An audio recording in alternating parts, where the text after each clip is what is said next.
नमस्कार स्टूडेंट्स, मैं doctor Sudesh Chaudhary physical chemistry YouTube channel में आप सभी का स्वागत करती हूँ। हम लोग एमएससी प्री की फिजिकल केमिस्ट्री पढ़ रहे थे। इस फिजिकल केमिस्ट्री में मैं आप लोगों को केमिकल काइनेटिक्स स्टडी कर रहा हूँ। केमिकल काइनेटिक्स में हम लोगों ने चेन रिएक्शंस कंप्लीट कर ली हैं। आज मैं आप लोगों को एंजाइम कैटेलाइज्ड रिएक्शन स्टडी कराऊंगी।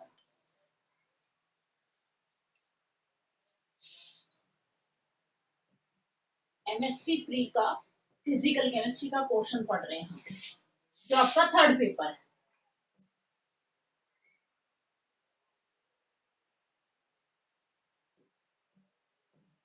इसमें हम पढ़ रहे हैं chemical kinetics.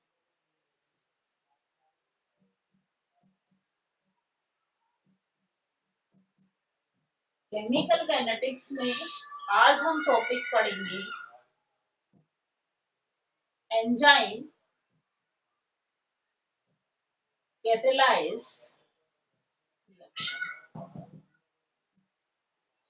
Enzyme catalyse reactions means enzyme के थ्रू जो रिएक्शंस कैटेलाइज्ड होती हैं, उन रिएक्शंस की यहाँ पे हम काइनेटिक्स स्टडी करेंगे। यहाँ पे एंजाइम एज ए कैटलिस्ट काम में लिया जाता है।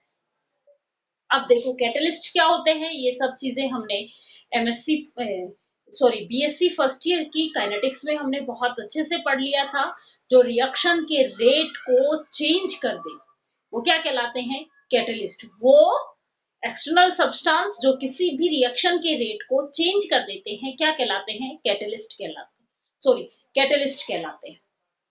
कैटलिस्ट जो है वो रिएक्शन के पाथ को चेंज करते हैं। जब पाथ चेंज होता है तो उनकी एक्टिवेशन एनर्जी चेंज हो जाएगी, जिससे एक्टिवेशन एनर्जी चेंज होगी तो रिएक्शन का रेट भी चेंज हो जाएगा।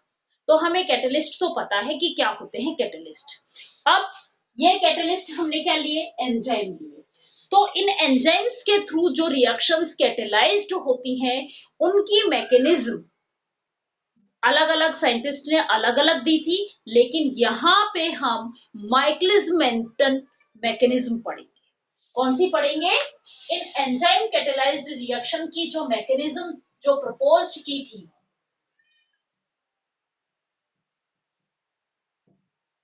प्रपोज्ड मैकेनिज्म किसने? माइकलिस मेंटन ने।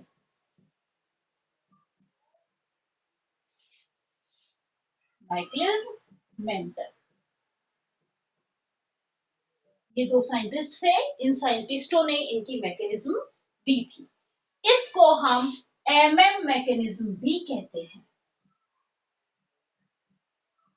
अब इस मैकेनिज्म में क्या किया इन्होंने? क्या अज्यूम किया या क्या बताया? इन्होंने ये कहा पहला कि सबसे फर्स्ट एंजाइम जो है वो सबस्ट्रेट के साथ कोलोजन करेगा और सबस्ट्रेट के साथ अटैच हो जाएगा और एक एंजाइम सबस्ट्रेट कॉम्प्लेक्स बनाएगा। ये जो फर्स्ट स्टेप की रिएक्शन है ये रिवर्सिबल रिएक्शन होगी। मींस एंजाइम सबस्ट्रेट जो है वो डिकम्पोज होके वापस एंजाइम और सबस्ट्रेट में भी कन्वर्ट हो सकता है। फर्स्ट स्टेप क्या कहा? एंजाइम कोलाइड विद या रिएक्ट विद, एक ही बात है, react with substrate to form enzyme substrate complex. This reaction is reversible reaction.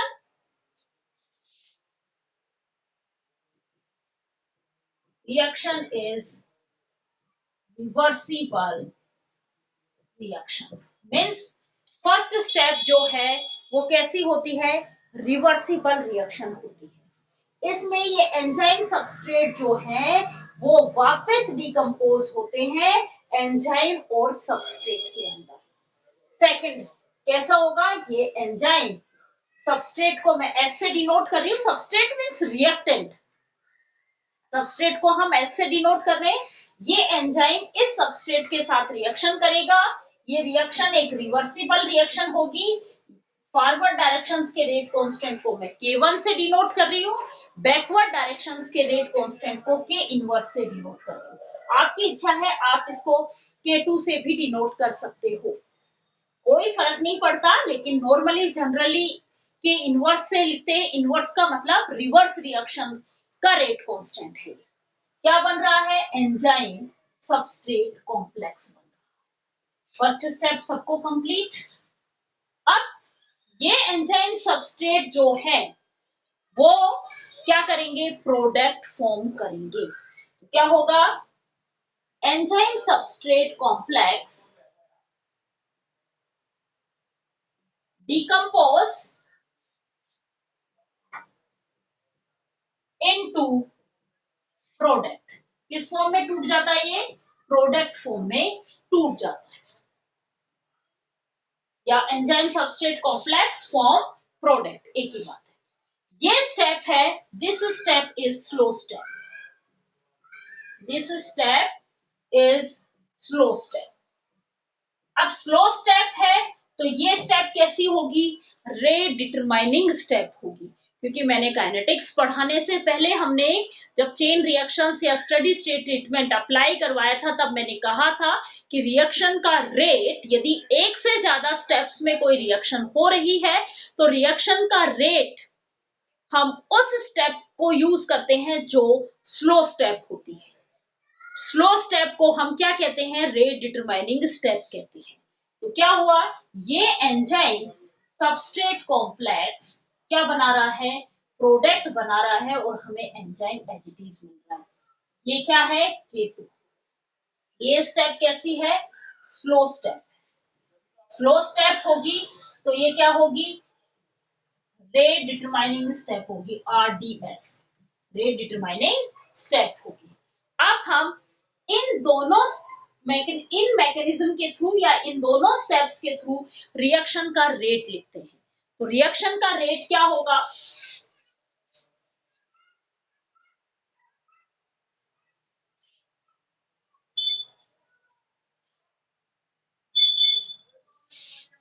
Rate of reaction product की फॉर्म में लिखेंगे हम। रेट ऑफ रिएक्शंस कौन सी स्टेप काम में लेंगे? यहाँ पे ये वाली सेकंड स्टेप, क्योंकि ये क्या है? हमारी रेट डिटरमाइनिंग स्टेप है। तो रिएक्शन का रेट क्या हो जाएगा? रेट कांस्टेंट इनटू में सब रिएक्टेंट कंसंट्रेशन। रिएक्टेंट कंसंट्रेशन यहाँ पे रिएक्टेंट क्या है? Enzyme substrate complex. तो एंजाइम सबस्ट्रेट कॉम्प्लेक्स की कंसंट्रेशंस। तो रिएक्शन का रेट क्या हो जाएगा? K2ES। अब देखो ये ES जो है एंजाइम सबस्ट्रेट कॉम्प्लेक्स जो है वो इंटरमीडिएट है। इंटरमीडिएट है तो इसकी हमें क्या नहीं पता? कंसंट्रेशन नहीं पता। मैंने आपको बताया था कि जब भी हमारी रिएक्शन का रेट जो है वो इंटरमीडिएट की फॉर्म में लिखते हैं तो उसकी हमें क्या नहीं पता होती? कंसंट्रेशंस नहीं पता होती, क्योंकि ये जो होते हैं इंटरमीडिएट के रेस्पेक्ट में जो रेट लिखा जाता है या जो इंटरमीडिएट बनते हैं ये कैसे होते हैं? इनकी लाइफ टाइम बहुत कम होती है और ये अनस्टेबल होते हैं, इसलिए हम बहुत कम टाइम के लिए बन पाते हैं, इसलिए उसकी कंसंट्रेशंस को हम ऑब्जर्व ही नहीं कर पाएंगे। इसीलिए एक स्टडी स्टेट ट्रीटमेंट दिया था। वो ट्रीटमेंट क्या कहता है कि जो भी इंटरमीडिएट बनता है ये इंटरमीडिएट डिकम्पोज होके प्रोडक्ट बनाता है या वापस रिएक्टेंट मॉलिक्यूल्स में जाता है। ये ही स्टेप्स पड़ी थी। तो ये जो इंटरमीडिएट है इसका रिएक्शन का रेट फॉरवर्ड डायरेक्शंस में पहले इंक्रीज होता है और फॉरवर्ड डायरेक्शंस का जो रिएक्शन का रेट है वो डिक्रीज होता है और बैकवर्ड डायरेक्शंस का रेट जो है वो धीरे धीरे इंक्रीज होता है। एक स्टेप ऐसी आती है जहां पे इंटरमीडिएट का फॉर्मेशन रेट और इंटरमीडिएट का डीकंपोजिशन रेट इक्वल हो जाता है। वो स्टेप जो है वो स्टेट जो है वो स्टडी स्टेट कहलाती है। क्या कहलाती है? स्टडी स्टेट कहलाती है। और इसलिए हम जब भी इंटरमीडिएट के रेस्पेक्ट में रिएक्शन का रेट लिखते हैं तो वो क्या लिखते हैं? 0 लिखते हैं। तो यहाँ पे भी हमारा जो इंटरमीडिएट बना है वो एंजाइम सबस्ट्रेट इंटरमीडिएट बना है। तो इस पे भी हम स्टडी स्टेट ट्रीटमेंट अप्लाई करवाते हैं।